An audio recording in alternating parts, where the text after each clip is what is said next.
안녕하십니까. 주민등록법 공부하기 시작해 보겠습니다. 오늘은 지난번에 얘기했던 것처럼 그 주민등록 신고서 뽀개기 3탄으로 주민등록 신고서 시행령 9호의 이서식에 대해서 한번 알아보겠습니다. 우리 주민등록법상 거주자의 일생을 한번 제가 등록, 정정, 재등록, 말소 이렇게 구분을 해봤어요. 우리가 주민등록법상 하는 업무들이 어떤 성격의 업무인지를 좀 구분할 수 있어야 된다고 생각합니다.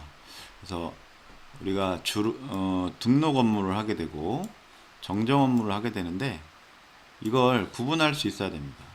그래서 제가 한번 구분을 해보니까 출생, 기화, 등록하죠. 신규 등록, 그 다음에 전입, 재국민, 거주불명이 등록 업무가 됩니다. 전입신고가 왜 등록 업무일까 좀 궁금할 수 있죠? 주민등록법 6조에 보면 30일 이상 거주할 목적으로 그 관내에 주소를 둔 경우 거소 또는 주소를 신고하면 우리는 등록하게 되어 있습니다. 그렇기 때문에 전입 역시 우리 관내에 주민등록을 하는 것입니다. 주소를 바꾼다고 정정으로 생각하시면 안 되고 각각의 그 관할 구역에 자신의 주소를 등록하는 것이 됩니다. 그 다음에 재외국민은 19조 국외이주 신고 등에서 국외이주 출국자는 국외이주 신고하고 출국한 사람은 재외국민으로 구분 등록한다 이렇게 되어 있습니다. 거주불명은 주민등록법 20조 5항 정도에서 거주불명자로 등록하여 관리한다. 행정상관리소 저쪽 이런 얘기하면서 등록한다는 얘기가 나옵니다. 정정은 이런 게 있죠. 개명, 주민번호 정정, 변경, 주소, 등록기준지, 세대주 변경, 세대 합가 분가. 그 다음에 요게 정정 업무입니다. 재외국민 거주자를 거주자로 바꿔주는 거. 영주기육 신고했을 경우. 재등록 업무는 국적 상실자의 재등록, 이민 출국 현지유자의 재등록, 실종됐던 사람이 나타나면 재등록, 거주불명됐던 사람이 다시 주민등록하게 되면 재등록이 되는 겁니다. 자, 말소는 우리 주민등록에서 더 이상 기록이 중단되는 것입니다. 그래서 사망, 실종, 국적상실, 이중등록 이 네 가지가 있습니다. 자, 그러면 본격적으로 들어가 보겠습니다. 구호서식, 정정, 말소, 거주불명, 신고서, 거주자 및 영주기국자용. 관련 주문은 봅시다. 8조, 13조, 시행령 13조 1항, 시행령 20조 1항, 32조의 2항, 영주기국자의 주민등록. 요거 한번 주의 있게 볼 필요 있죠.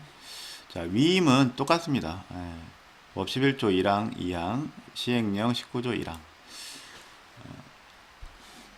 자, 구호서식으로 신고해야 되는 대상자. 정정사항이 있는 주민등록 거주자가 되겠죠. 말소자도 포함한다는 건 뭐냐면, 사망한 사람의 주민등록 사항을 정정할 수 있습니다. 그래서 말소자의 주민등록 사항도 정정이 가능하다. 거주가 불분명한 자가 재등록할 때, 아니면 거주가 불분명한 자를 신고할 때 되겠죠. 거주가 불분명자를 세대주 또는 세대관리자가 신고할 경우 이 서식을 쓰게 되죠. 그 다음에 영주 기욱한 재외국민, 재외국민을 거주자로 바꿔준다. 자, 영주 기욱하지 않은 재외국민은 9호의 이서식으로 주민등록사항을 정정하면 되는 겁니다. 저번에는 32조 말소자 및 거주불명자의 재등록을 중요시 여기면서 설명드렸는데요. 32조의 2항 이것도 중요하게 눈여겨보셔야 됩니다. 재외국민으로 주민등록된 사람이 해외주법 12조에 따라 영주기국하여 거주자 주민등록을 하려는 경우에는 별지 구호서식에 따라 해외주법 12조에 따라 영주기국을 증명할 수 있는 서류를 첨부하라. 영주기국 신고 확인서 가져와서 재외국민을 거주자로 바꿔달라고 정정 신고를 하는 사례입니다. 자, 법 8조 볼게요. 등록의 신고주의 원칙, 우리 신고주의 원칙이란 말 많이 하잖아요. 요 8조에 있는 내용입니다. 그래서 주민의 등록, 그 등록사항의 정정, 말소는 신고에 의하여 따라한다. 이 법에 특별한 규정이 있으면 예외로 한다. 자, 법 제13조 정정신고 11조의 신고사항과 11조의 신고의무자 12조의 합숙수를 관리하는 자가 신고의무자죠. 11조와 12조에 따른 신고의무자는 그 신고사항에 변동이 있으면 변동이 있는 날부터 이게 변동일자가 되겠죠. 변동이 있는 날, 변동일자 14일 이내에 그 정정신고를 해야 합니다. 변동신고일자가 되는 것입니다. 자, 시행령 13조 말소신고 등 법 8조에 따른 말소신고 또는 거주명 등록신고는 거주자의 경우에는 별지 구호서식, 그렇죠? 재외국민 경우에는 구호의 이서식에 따른다. 자, 시장군수구청장은 제1항에 따른 주민등록의 말소신고를 받으면 지체 없이 주민등록표에다가 말소신고 내용을 쓴다는 겁니다. 요 법이 옛날에 말소신고와 거주불명 신고를 받으면 이렇게 돼 있었는데요. 거주불명이 지금 신청에 의한 직권사실조사와 동일한 방식으로 신고거주불명 역시 사실조사를 하기 때문에 바로 주민등록표를 정리할 수 없습니다. 그래서 여기서 이제 법이 개정돼서 거주불명이 빠진 겁니다. 자, 20조 정정신고 요 내용 1항은 한번 쭉 읽어보시면 됩니다. 읽어보시고 3항에 보면 시장군수구청장은 2항에 따른 정정의 내용이 세대주 변경인 경우 해당 사실이 있는 경우 통보해 줄 것을 변경 전 세대주가 미리 신청한 경우에는 이 변경 사실을 휴대전화의 문자 전송의 방법으로 변경 전 세대주에게 통보할 수 있다. 신고하는 사람이 변경 전 세대주의 동의 없이 세대주 변경 신고를 할 것을 우려해서 이 제도를 만든 겁니다. 변경 전 세대주가 미리 신청하면 변경 전 세대주에게 통보할 수 있다. 이런 내용입니다.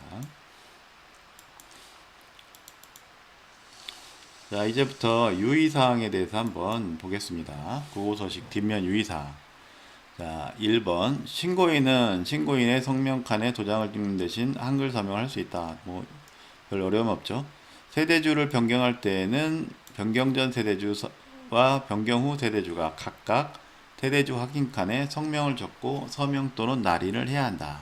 자, 변경 전 세대주. 그래서 아까 변경 전 세대주가 미리 신청한 경우에는 문자 전송의 방법으로 변경 전 세대주 통보할 수 있다. 이런 내용이 있습니다. 연관되죠? 자, 재외국민으로 등록된 사람이 영주 귀국하는 경우 거주자로 정정신고할 수 있다. 아까 나온 내용이죠. 그래서 영주 귀국 신고 확인서를 제출해 줘야 됩니다.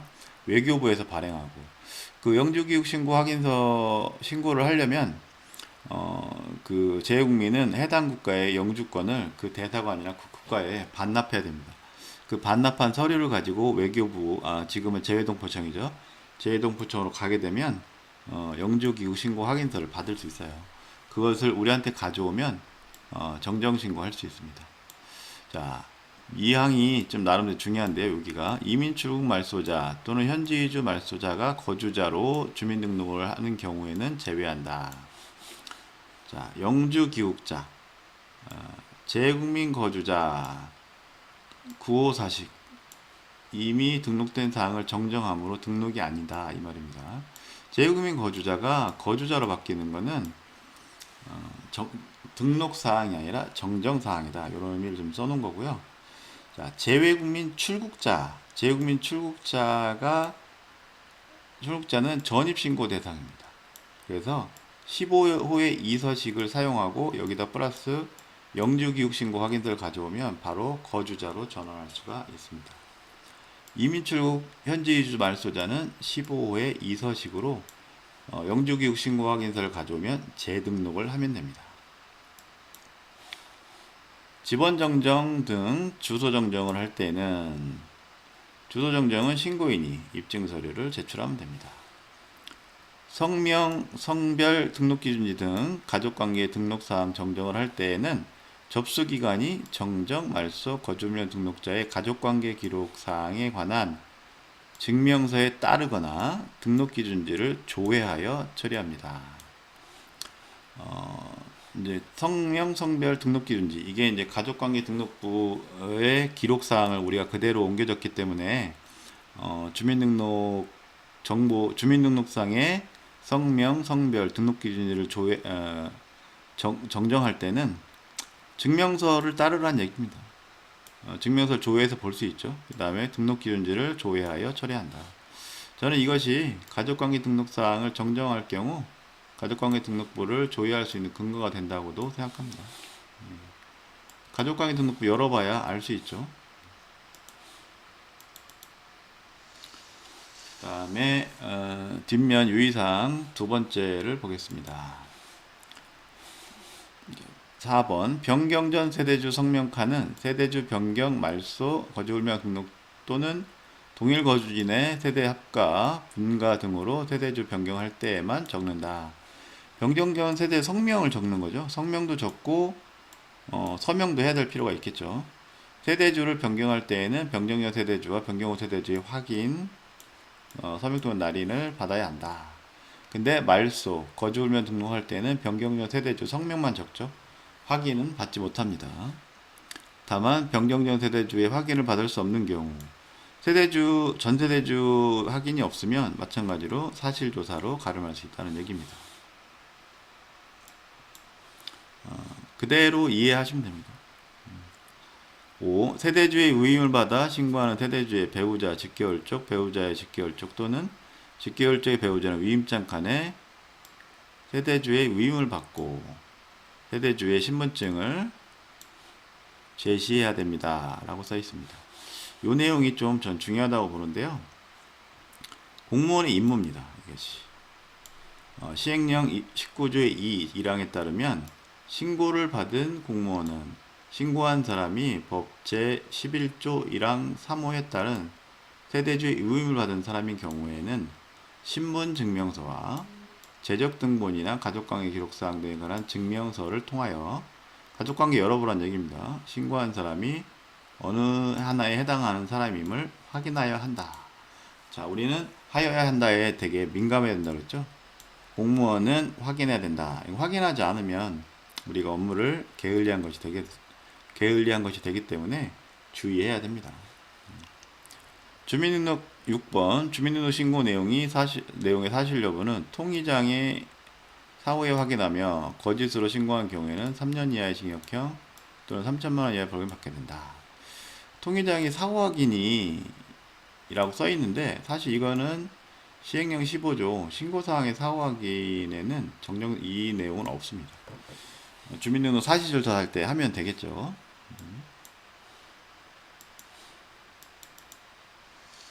자, 이것은 9호의 이서식에 있는 유의사항입니다. 자, 9호의 이서식은 재외국민이 쓰는 것이죠. 그래서 재외국민이 쓰는 경우에는 이게 매우 중요합니다. 출입국 자료 이용 동의서. 본인은 재외국민은 이건 업무 처리를 위해 담당 공무원이 행정정보 공동이용을 통해 행정청이 출입국 사실에 관한 사실증명 자료를 확인하는 것에 동의합니다.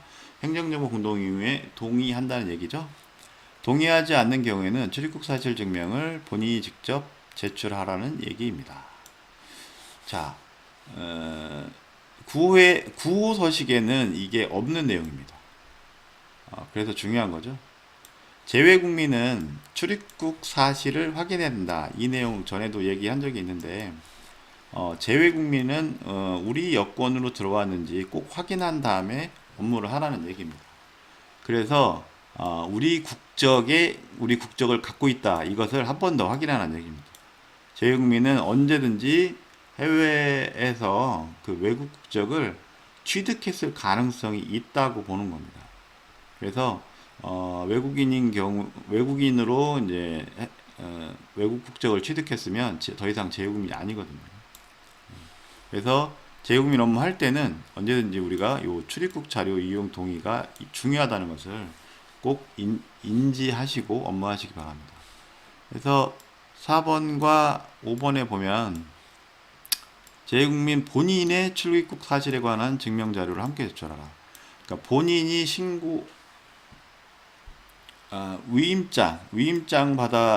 위임으로 신고하는 경우에 재국민 본인의 출입국에 관한 사실 증명 자료를 제출해야 된다는 얘기입니다.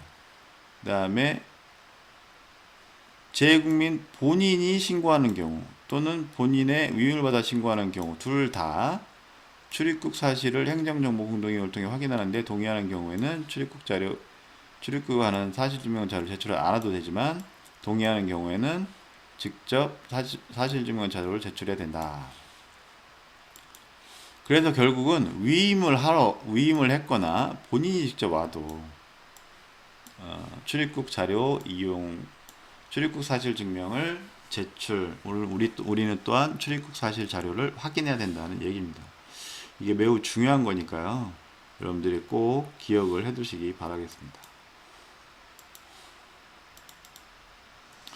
자, 마지막 장인데요. 예전에 누가 이런 질문을 한 적이 있었습니다. 세대주 변경, 세대 합가, 세대 분가가 신고 의무자가 누구냐, 이걸 한번 정리해달라, 이렇게 얘기를 한 적이 있었습니다. 자, 주민등록 신고에 대한 신고 의무자는 법 11조에 법정 신고 의무자를 정해놨죠. 그래서 법 11조에 뭐라고 써있냐면, 죄송합니다.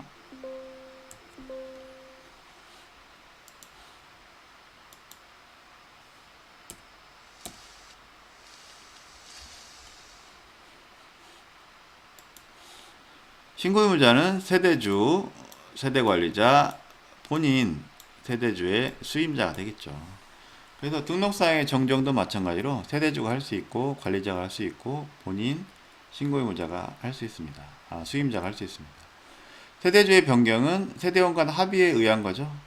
그래서 세대주, 세대관리자, 세대주의 수임자, 그 다음에 전세대주 확인을 받으면 되는 거죠. 전세대주가 신고 의무자라고 하는 것은 좀 문제가 있어 보입니다. 새로 세대주가 된 사람이 이제 신고 의무자가 되는 것이죠. 세대 합가는 두 개의 세대가 하나의 세대로 만들어지죠. 그래서 새로운 세대주가 만들어졌고 또 거기에 세대 관리가 있을 거고 세대주의 수임자가, 그 다음에 전 세대주 합쳐지는 세대주 역시 확인을 해야 되겠죠. 세대 분가는 하나의 세대에서 두 세대로 만들어집니다. 그렇기 때문에 두 명의 세대주 모두 신고 의무자가 될 수 있다는 얘기고, 두 세대의 관리자 모두 신고 의무자가 될 수 있습니다. 그 다음에 각각 세대주의 위임을 받을 수 있는 사람이 또한 수임자가 될 수 있는 것이죠. 나머지는 좀 간단하게 할게요. 그 다음에 요것을 좀 중요시 여겼으면 좋겠습니다. 발생일과 신고일. 그런데 등록사항의 정정, 세대주 변경, 세대 합가, 세대 분가는 모두 신고일만 입력하면 됩니다. 말소는 발생일과 신고일 모두 입력해야 됩니다. 그래서 사망한 날짜가 발생일이고 신고하러 오는 날이, 사망 신고하러 오는 날이 신고일이 되는 거죠. 무단전출도 등록일만 신고하면 됩니다. 거주불명 신고에서 가끔 동거인이 거주불명 신고하러 올 수 있냐 이런 문의가 많은데, 동거인은 거주불명의 신고의무자가 될 수 없습니다. 왜냐하면 세대관리자가 될 수 없기 때문입니다. 동거인은 거주불명 신청을 하면 되는 것이죠. 그 외의 사항은 좀 반복되는 내용이고요. 요 내용 한 번 더 보시기 바랍니다. 등록 정정. 등록은 거주자가 재국민이 될 경우는 등록입니다. 그런데 재국민이 거주자가 될 경우에는 정정이 된다는 얘기입니다. 그래서 여러분들이 이번 강의 내용에서 중요하게 생각하실 것은 등록 업무와 정정 업무가 각각 무엇인가, 이것에 대해서 큰 그림으로 업무를 보시면 훨씬 업무하는데 깊이 있게 풀어나갈 수 있을 거라 생각됩니다. 오늘도 수고하셨고요. 다음 시간에는 해외체류 신고서와 국외이주 신고서